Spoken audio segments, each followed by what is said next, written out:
Let's get to tonight's lesson now. We're in this Soldiers of Christ study. And we're looking at that study of the Old Testament and the things that are involved in the study of the Old Testament. And so we ask what 2 Kings is all about. And I hope you know what 2 Kings is all about. It's 2 Kings talks about the fall of Israel and Judah. And so please be aware of that. File that away. Now, do you know the difference in Kings and Chronicles? I hope that you know the difference in Kings and Chronicles, because the 1st and 2nd Kings tell about of the northern kingdom and the southern kingdom, whereas Chronicles tells about, 1st and 2nd Chronicles only tells about the southern kingdom. And so that is really important if you're going to study the Bible, because when you're studying the account from Kings, you're sometimes in the northern kingdom, sometimes in the southern kingdom, and it can really get confusing. What I've done, and you may have a mind that's a whole lot clearer than mine, I just take a piece of paper and I just write down Northern Kingdom Israel, and I put the king's name and put some notes under there about what happened to that king, and then when it jumps over to the southern kingdom, I go over to another column to do that. And that's helped me in keeping those things straight. But you see, since Jesus came through the lineage of the kings of the southern kingdom, that's why 2nd Chronicles just ignores the northern kingdom of Israel and only tells about that southern kingdom. So please keep that in mind. Now, tonight we want to resume about where we stopped last week. And if I talk about the fact that we've been talking about Elijah and Elisha, and one of the questions on those Soldiers of Christ cards is, pardon me, what did Elisha ask for? And that was a double portion of Elijah's spirit. And the application of that, at least in part, was the number of miracles that were performed by Elijah. Remember what that number is? And Harold Pack's a good person to ask that, because Harold said anytime you ask a Bible question that's how many, you either say 7 or you say 40. And so if you'll say 7, you've got it just right. Now, Elisha asked for a double portion of Elijah's spirit. And how many miracles of Elisha are recorded in the Bible? Well, the answer to that is 14. And that's where we were last week. And we're just sort of starting right in the middle of the life of Elisha. Elijah has already ascended into heaven in that whirlwind and the chariots of fire. And so we just start in tonight with that time when the wives of one of the prophets came to Elisha. We're in 2 Kings, and some of you are looking for the chapter. Let me find that. It's probably about chapter 3 where you read about that. It's actually the beginning of chapter 4. So if you want to open up your pew Bibles, just read along or make notes as we do. A certain woman of the wives of the son of the prophets cried to Elisha and said, "My husband is dead. And we are so far in debt that we don't have any idea how we're going to get out of debt. And in fact, the creditor is coming to take my 2 sons to be his slaves." Now, I could be facetious enough to say to these parents, if you got some children you want to get rid of, then really get in debt and call the creditors and say, "Come and get them." But I'm not going to be facetious about that, because this woman is in serious trouble. She is a widow. She's lost her husband. She's got no way really to provide for them, and she has these 2 sons. And these 2 sons are about to become slaves of the creditor. And so she comes to Elisha, and Elisha says, "What shall I do for you? Tell me, what do you have in your house?" And she says, "The only thing I have in my house is a jar of oil," probably olive oil. And so Elisha says to her, "Go to all of your neighbors and borrow as many vessels as you can."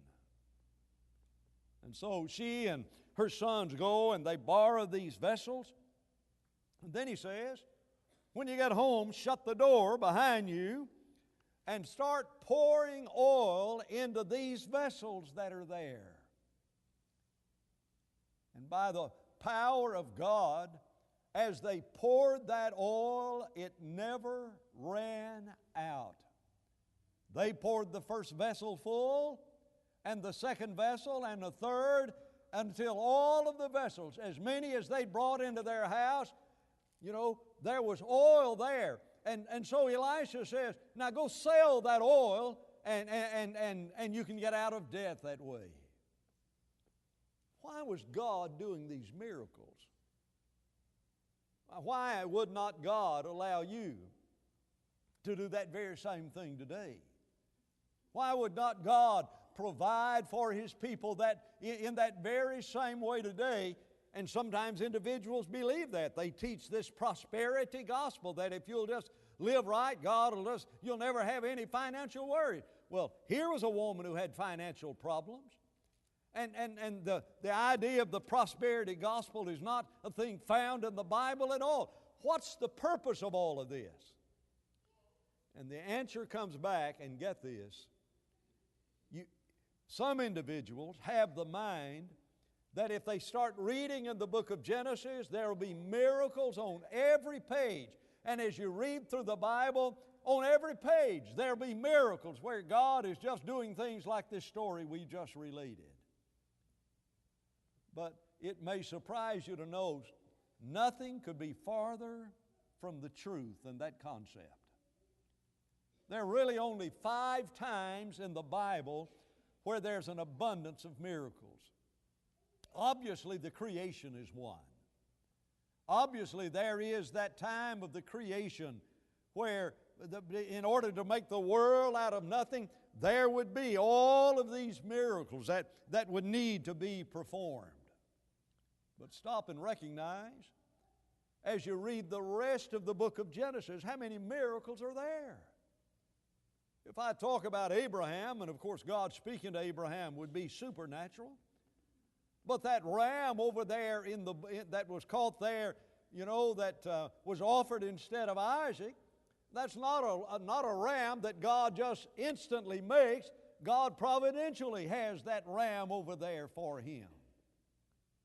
And when you read the rest of the book of Genesis, you'll find that while God, and listen to this, while God has worked on every page of the book of Genesis, there's an unbelievable absence of miracles in the book of Genesis. In fact, you get to the last chapter where you have Joseph interpreting the dreams that his brother that he had, and Joseph interpreting the dreams of Pharaoh down in the land of Egypt before you ever come to any miracles at all. Well, where's the next time there are miracles? In the Exodus. They're 400 years down in the land of Egypt. And God is with them every day that they're there. And God is working every day, but He's not performing miracles. In fact, He puts Pharaoh on the throne for this very purpose, that I might show my power through him. Later, God, when He was ready to bring the Jews back from Babylonian captivity, had another man on the throne, and God worked so that without any miracle at all, the king just got up and said, all of the Jews can return to the promised land. That's not the way it was in Egypt. His people were coming out of captivity just like they did out of Babylon many hundreds of years later. But down in Egypt, God put a stubborn king on the throne and performed all of these miracles. Why? To authenticate the Old Testament message as being from God. Now, where do Elijah and Elisha fit in this? They're the third time when there are miracles in the Bible. Why are they here? Why do we have the 21 miracles of Elijah and Elisha? And the answer comes back, God is now ready to start sending all of these prophets like Isaiah and Jeremiah and Ezekiel and Daniel and Hosea and Joel and Amos and all of these. Why is He sending them? Well, how will people know they're from God? And so God allows Elijah and Elisha to authenticate the office of the prophets, so that Isaiah doesn't have to perform a miracle, because the office of the prophets have been authenticated by Elijah and Elisha. And just to continue that, the fourth time is Daniel in Babylon, where he's in a foreign land, and the Babylonians need to know there is a God, and the miracles show that. And the fifth time, when there's an abundance of miracles, is in the time of Jesus and the apostles, and the introduction of the New Testament authenticated by miracles, just like the introduction of the Old Testament at Mount Sinai was authenticated by miracles. But let's get back to another miracle. There is a woman in the town of Shunem who is a notable woman, and as Elisha passes by, she persuades Elisha to stop and to eat with her and her husband. This woman, seeing Elisha, says to her husband, "He's a holy man. He's coming by this way," because he had stopped there more than one time to eat with that family. And she says, "Let's make a room for him. Let's go up to the place, evidently, in the upper room." Chapter 4 and verse 10 says, "And let's up there on the wall, and let's put a bed there, and put a chair there, and put a lampstand there, so that this prophet has a place to stay." And so such was done. And every time Elisha came that way, because they had built the room, Elisha had a place to stay. Well, Elisha wanted to reward the woman for what she had done, and her husband for what had happened. And so Elisha sends his servant and says, "Go ask this woman, what can we do for you?" And Elisha's servant, Gehazi, answers and says, or he calls the woman, and the woman says, "There's not much that you can do." And finally Gehazi says to Elisha, "She has no son." And so Elisha says to that woman, "This year, about a year from now, you're going to have a child." The woman's husband was an old man, and yet this child was born. And there was that day when that child was growing, that he was out with his father in the fields, and he became sick. He complained about his head. And they bring that child back into the house. And when he's brought into the house, verse 20 says, he sat on her knees till noon, and then he died. And this woman went in and laid this child on the bed of the man of God, on that very bed where Elisha's had been, in the very bed that had been prepared for Elisha. And she says, "Call for one of the young men and for one of the donkeys, that I may run to the man of God." So he said, "Why are you going to him? It's not one of the feast days. It's not one of the holy days." He was not aware that the son had died. So she saddles the donkey. She rides and goes forward and says to his servant, "Do not slacken the pace for me unless I tell you." And then the amazing statement. When the man of God saw her coming, he said to his servant Gehazi, "Look, that's the Shunammite woman. Run to meet her." And says, "Is everything all right? Is it well with your husband? Is it well with the child?" And this woman whose son had just died says, "It is well." What a lesson for us. What a lesson for us. At the time when we have great adversity in our lives and we get all upset about things that are happening in our lives, it's so easy for us to forget about the presence of God. She knew that being there with Elisha, there was hope for her. And so she says, "It's well." She comes to the man of God, but the man of God said, Gehazi came near to push her away. And Elisha says, "Let her alone. She's in deep distress." And she says, "You gave me this son. And I told you when you said I was going to have a child, don't deceive me. And now my child is dead." And So Elisha says to Gehazi, take my staff and go to the place where that child is, and you lay my staff upon this dead child that's there. And as you're going, if you meet anybody, this message and this mission I have given to you, you're not to greet anybody, you're not to stop. You go there immediately. And Gehazi went on ahead and laid the staff on the face of the child, but there was no voice or hearing. And he came back to meet him and said, the child's not awake. And when Elisha arrives at the house, he goes in, closes the door behind him, and he lays on the child and puts his mouth on the mouth of the child, his hands on his hands, his eyes on his eyes, and stretched himself out on the child, and the child's body became warm. Elisha gets up, walks back and forth in the house, and he goes up the second time, and the child sneezes the 7 times. And he calls Gehazi and said to him, pick up your son. Or he says, call the Shunammite woman and tell her to go take her son. Another one of those miracles that was done by Elisha.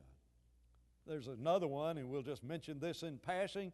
Whenever there was one of the questions on the chart raised from the dead by Elisha, the son of the Shunammite woman. Go to just a 4-verse, 5-verse miracle where there was some food that had been prepared because there was a famine in the land, and the prophets are there eating of the food, and they put the stew on there. But as they're eating this, it happens that they cried out saying, man of God, there's death in the pot. Don't eat this food. It'll kill you. And so Elisha goes out and he says, bring some flour and put it in the pot. And when they put it in the pot, that poisonous food was made to be wholesome food for all of those prophets in the midst of that famine. Let's go then from there to the story of Naaman. I'm not going to spend much time at all on this because I preached a sermon about it recently.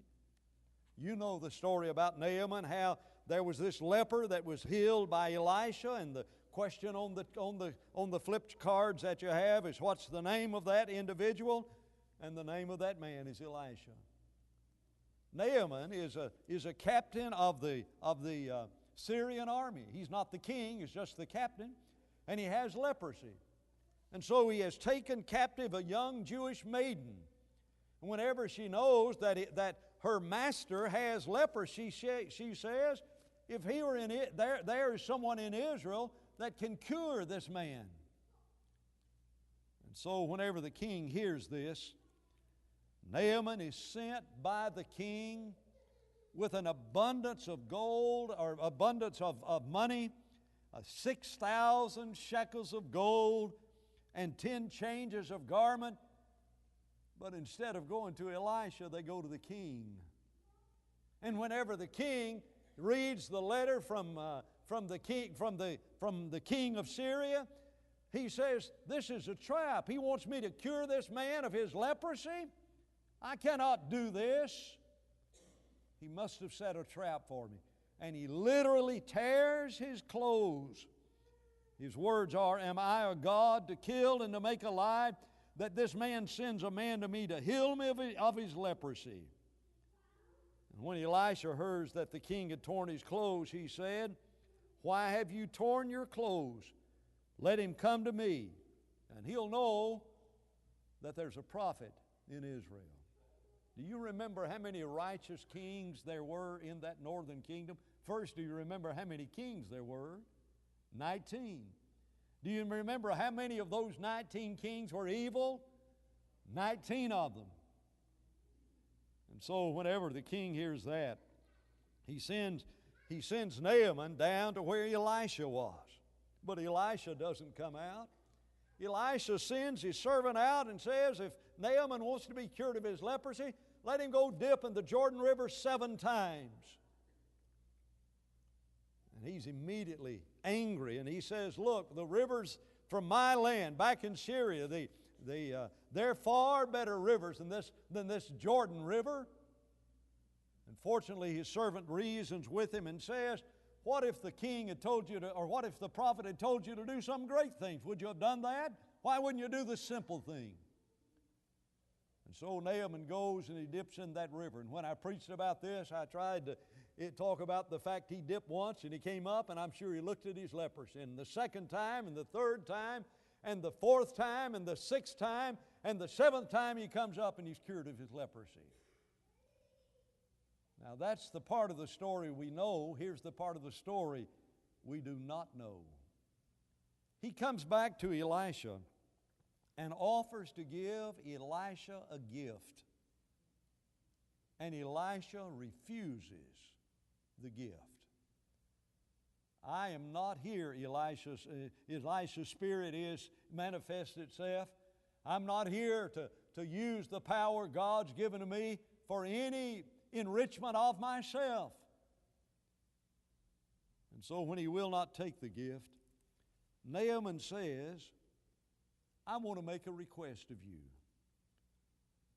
If you will let your servant be given 2 mule loads of earth, for your servant will no longer offer burnt offerings or sacrifices to other gods, but I want to offer sacrifices to the Lord. And in his mind, that dirt that's up there in Syria is not holy dirt. And so he says, let me carry load up these 2 mules and let me carry some of this dirt back up there so that whenever I'm ready to offer sacrifices, not to the gods of the Syrians, but to the God of heaven, I'll be able to stand on the same kind of ground that the people of God stand on down in the Holy Land. And permission is given, but then he says, but I've got a problem. My master, evidently the king, he goes into the temple of Rimmon to worship there. And he leans on my hand, and I bow down in the temple of Rimmon.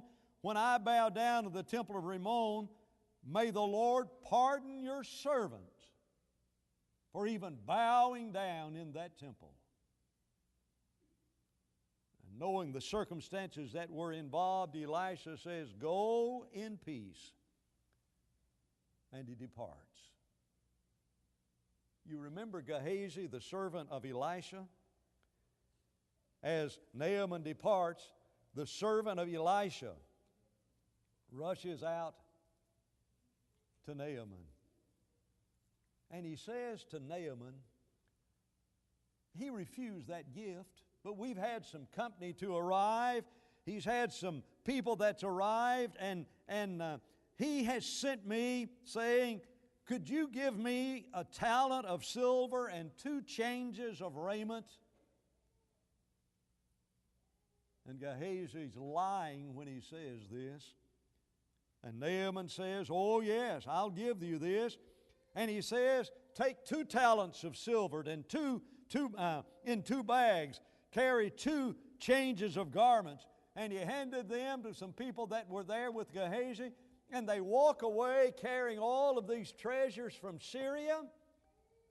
When they go some distance, Gehazi says, now just leave these talents here at my house. You guys go on. And every bit of this is a lie. And when Elisha says to Gehazi, where did you go? He lies and said, I didn't go anywhere. Then he said to him, did not my heart go with you when the man turned back from the chariot to meet you? Is it time for you to receive money and receive clothing, olive groves and vineyards and sheep and oxen and male and female servants? Therefore, Gehazi, the leprosy that was on Naaman shall cling to you and your descendants forever. And the leprosy of Naaman was passed to Gehazi. That's one of those stories in the Bible we don't know a lot about. Can I just make one observation? One thing that'll help us in life is to remember that liars lie. Gehazi's a liar. Gehazi goes out to Naaman and he's a liar. And you put Gehazi in another situation and that individual is going to lie. Now, young people, if your parents ever lie to you, they have taken from you the trust that they owe you. And you need to remember that they may not be trustworthy in anything they say to you, because liars lie. Parents, if your children lie to you,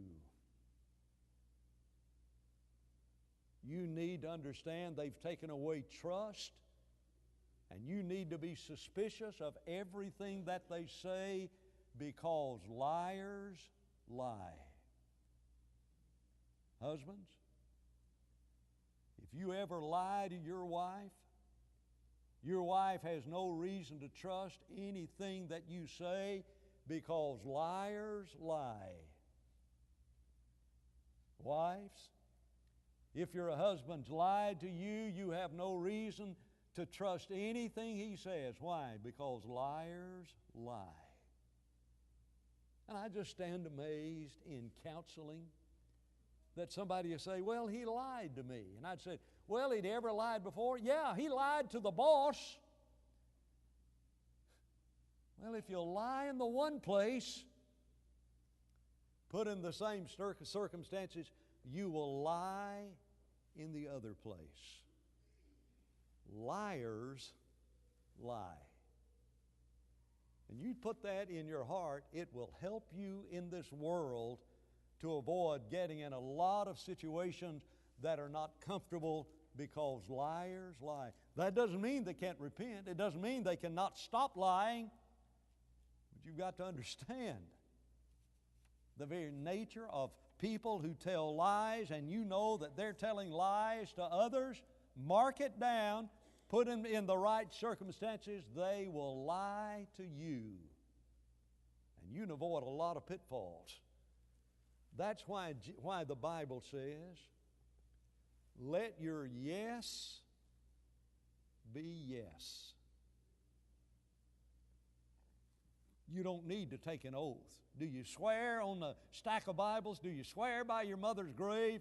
You know, will you lay your hand on the Bible and hold up your other hand and swear to tell the truth, the whole truth, and nothing but the truth? No, children of God don't need to ever do that. Why?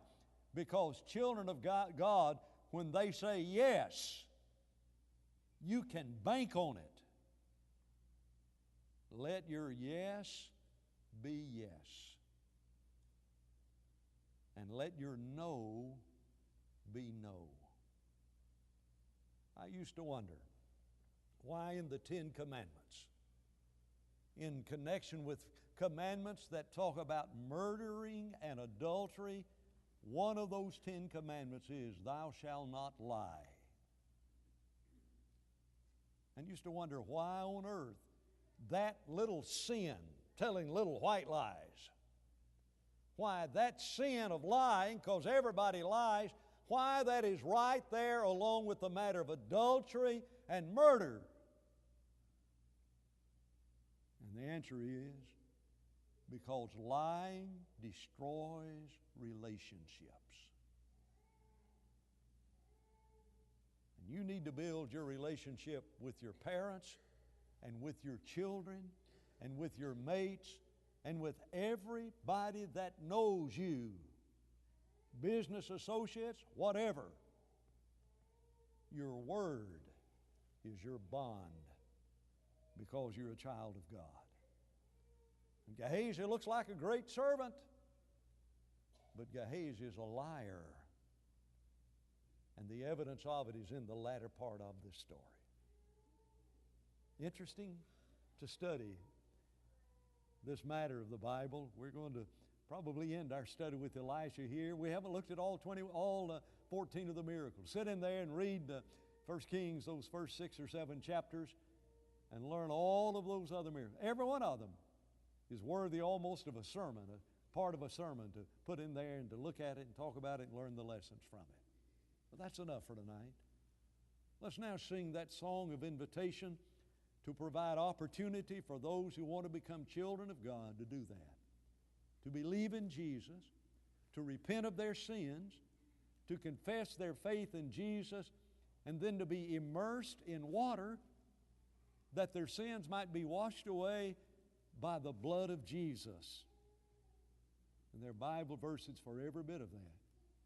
If you haven't done it, you need to do it, not someday. You need to be baptized into Christ tonight. If as a child of God you've wandered away and you need to come home, you don't need to come home someday, you need to come home right now. However we can help you, won't you let it be known by coming to the front as together we stand.